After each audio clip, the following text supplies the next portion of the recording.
According to the Australian Hairdressing Council, an estimated 86 million people a year visit hair salons. That's a lot of haircuts and shampoos. On an annual basis, hair salons throw out about 2.3 million kilos of waste. And that's not all. An estimated 400,000 kilograms of hair is cut off every year. And until recently, that all ended up in landfill. However, a new scheme called Sustainable Salons is changing that by enabling hair salons to recycle hair, packaging, foil and chemicals. I spoke to Paul Frasca, the owner-director of Sustainable Salons, and Leanne Sutherland, the owner of Tony & Guy Newtown, to find out more about the ways that salons can reduce waste and save money. Frasca, thanks for coming on Smart Money. Now, for people who aren't familiar with your company, what is Sustainable Salons? Look, Sustainable Salons Australia is a resource recovery business specific to the hairdressing industry. We reward all of our salons for being part of the program, and 100% of all the waste that we actually collect goes into either a charitable or a local community organisation. Now, you mentioned the word waste there.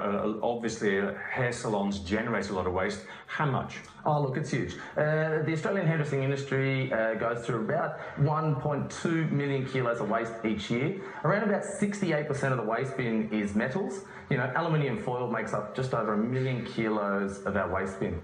So, for the salons who are joining Sustainable Salons, how do they actually benefit from that? Oh, look, there's huge benefits. When a salon actually be part of Sustainable Salons, they really get to be part not only of a community within our industry, but their clients now get to be part of this journey too. Because each part of the waste, the hair that even comes off their head, goes into organisations that really benefits not only, you know, our country, but also society. Now, I'm keen to know more about that because I didn't realise hair could be recyclable. Okay. So, can you take us through what do you do with the hair that you collect? Oh, look, hair is a very interesting resource, I like to call it, because it's not a waste product. For many years, we just threw it away. But hair actually can be a benefit. And let me just show you something. For example, with our hair bin that I have right next to me, is that... Look, this is the hair you're actually getting. Look, this is your hair that gets cut off every day, right? So the hair gets cut off. Look, most people know that it can be used within compost, you know, your standard composting. And also we're going to have Sydney University being part of a program next year to actually studying hair. But one thing that can actually be used for today is actually this.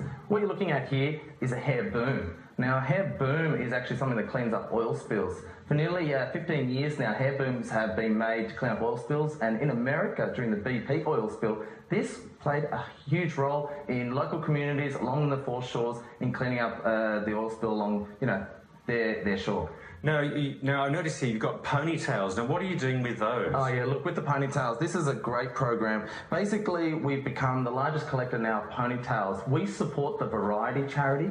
Now, with our ponytails, they get collected. They will go to children with alopecia. They'll also go to children with cancer. And we're also starting to collect for adults, because there is no charity for adults, and we know how important this is now that adults also need hair for their wigs when basically, you know, they're needing a wig made, especially when you're coming out of an illness or like something cancer like that. treatment or something like Exactly. that. Well, that's a fantastic thing. So good on you for doing that. Now, let's take us through the other recycling bins that, you know, you've got here. What are you actually collecting from salons? So we take hair. We also take all their paper waste, pretty much everything. There's nothing that we don't take. Some of the only things really that we can't take are mixed paper products. We work with a company called Lombos Recycling, which actually then gives us a donation for all of the paper that we give them, and all that money ends up going into our charities. And let me explain one of those, because with the metals bin, actually for every kilo that we collect, we get anywhere between 40 to 80 cents a kilo. Now, for every dollar that we collect, we can actually feed 2 homeless people by giving that money to Oz Harvest.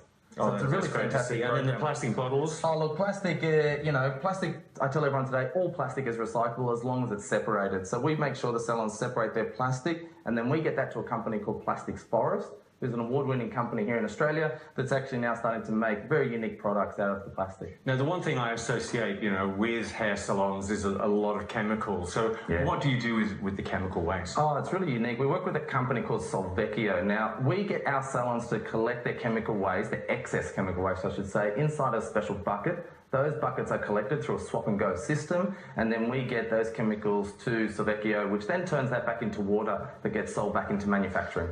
And final question, how do people actually join Sustainable Salons? If someone has got a salon right now, they're watching us, how do they get on board? Oh, look, by getting on board is really just contacting us and letting us know that you're interested in such a program for your salon by simply looking us up online, www.sustainablesalonsaustralia.com.